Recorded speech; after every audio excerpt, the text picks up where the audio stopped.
What did I, as a Snyder fan, think of this film? Alright, I'm a Snyder fan. I like Zack Snyder, I like Batfleck, I like Man of Steel, Batman v Superman, Zack Snyder's Justice League. In my opinion, they are some of the better comic book hero movies. I mean, my most popular videos on this channel are to do with the Snyder Cut. I'm all in for Restore the Snyderverse. I want it to be restored. I mean, I'm kind of annoyed at Warner Brothers for all this nonsense like The Flash and all this reboot. I'm not down with it. So, what did I, as a Snyder fan, think of this film? I actually thought it was pretty good. I admit it's not perfect, and there were 2 to 3 glaring issues that kind of like solve each other or interconnected, that if it was in there or if they didn't do it wrong, in my opinion, it would be probably my favorite Batman movie there is. I'm just so relieved that it's a new, refreshing take on Batman. It's a completely different story that stands alone from all the previous ones. It's not no rehash, it's not no remake. It's a self-contained film about Batman, year 2, doing detective work, solving mysteries, and just developing as a character. Like, there's no cameos or there's no forced interconnectivity. Now, usually people will talk about the good first and the bad, but I want to talk about the stuff I didn't like because, like I said, this film was near perfect. It was close, but there was just these few things that it ruined it for me, my experience in the cinema and my overall thoughts on the Batman in general. The first negative or thing I didn't like was probably the runtime, and I'm only saying this because they didn't do something else I wanted them to do, and it kind of fits into another point I didn't like. So maybe if they solved one of them, this would have been an issue, but I certainly felt the runtime. I saw it twice in cinema. The first viewing, there were points I was a bit like, okay, like, yeah, this is great, but you know, and that doesn't diminish the film's like quality, but it diminishes my experience. And another thing that kind of amplified the runtime was the ending. Like, that final battle or whatever they want to call it was very anticlimactic in my opinion. Yeah, it posed a good message and it was integral to the story, but it just felt out of place. The film is as good as its ending. It's the same with Game of Thrones. Game of Thrones is amazing, but you get to that last season, you're just like, it's like this film, you get to that last act, feels like all this build up, all this whole story has led to this and it hasn't lived up to expectation. Another thing, this is kind of personal, this is my thoughts only, like you man might not agree, but I'm gonna say it, right? When I think of Batman, I think of the world's greatest detective and I think of the world's greatest martial artist. So I kind of want to see both of them in tandem. I want to see him be a good detective, but at the same time, I want to see him punch up man. And yes, he did punch up man, but this film didn't focus on any fighting or action, which I can appreciate. I've always said I don't want all of these comic book movies to be purely action, but because the production, because everything was so great in terms of the music, the portrayal of Batman, it gave Batman this larger than life feeling, this gravitas that this guy is serious, this guy's a threat, he's a monster, right? It built up an excitement in me that I don't think they maintained, because then the next scene wasn't really about excitement, it was more about the suspense, you know, thriller of it. I just wanted to see him punch up some more people. But I may not be thinking this if it wasn't for the fact that the film was very, very long. That's the point. Like, put it this way, yeah, you're introducing this character, you've got all this music going, you've got all these reactions, you've got all these shots, and then he's just standing there talking. It's like, sure, it does wonders for his character because bloody hell, like, we'll get onto that after, but sometimes I wanted that excitement to be capitalized on, and when the action scenes were there, they were amazing. That car chase, oh, the sound of that, hey, okay. Now let me get into the good stuff.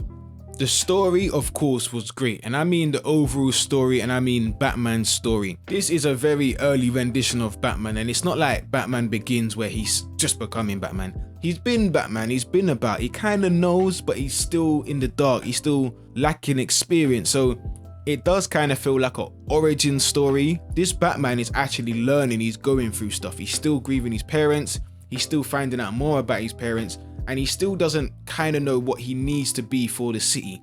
He knows the city's mashup.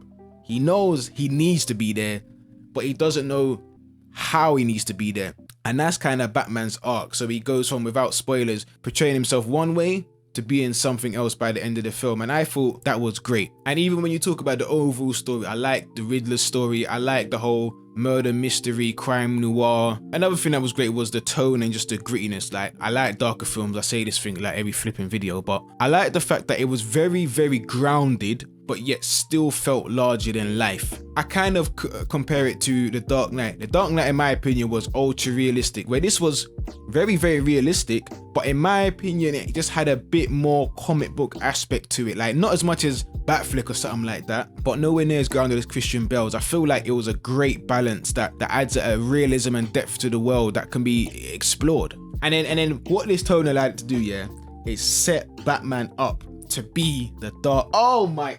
There's a opening scene here within the first 10 minutes where Batman's monologuing, and oh my days, the music is going. You can't even see Batman. You've got criminals looking down into the alley thinking, is he there? And it's just like, that's the Batman.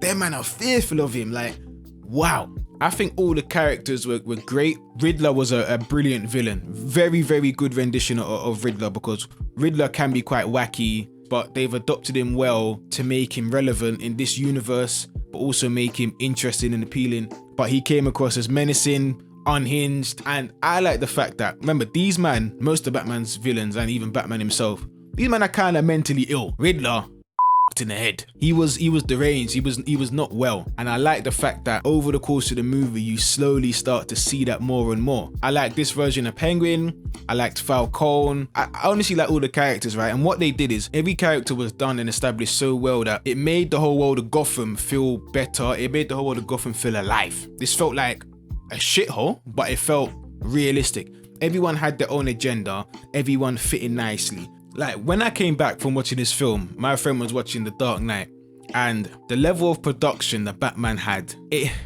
I wouldn't say it showed up The Dark Knight, but it showed that The Dark Knight was, one, a completely different film, but two, made a long time ago. It showed its age a little bit, because the music, the cinematography, the visuals, the whole production level on the Batman is the best. It's the best. I don't think the music's better than Batman v Superman. That music's untopped, but everything else elevated this film to different levels. From the first scene, mad. Absolutely. It's a beautiful looking film. I have to give it that. The sound of the Batmobile, Batman's theme tune, just the energy and the tone and the music they're giving when he's monologuing. He's not even on screen, but it's setting that character up. It's amazing. Everyone performed well. Everyone done their job. Like, everyone was either good or great. Do you know what I mean? There was no performance I looked at and I thought, I'm not too sure. It was overall just a high quality performance from everyone. It was a high quality movie all round. Like, there is not much bad I have to say about it other than what I've said bad, but there's no character I didn't like. There's no one I felt that was unnecessary. There's no performance I didn't like. There was no sound I didn't like. No shots I didn't like. Everything was just good. Overall, I think The Batman was a great film. Is it flawless? No, but it's a very, very good film. And if this is the direction Warner Brothers are going to go, I'm there for it. So yeah, that is what actually, before we go, do I think it's better than Batman v Superman or The Dark Knight? No. It's not better. And you men are going to kill me for this, but I really love Batman v Superman. I think it's a wavy film. This is the best portrayal of Batman, but yeah. Anyway, it's been your boy Sly, and we out.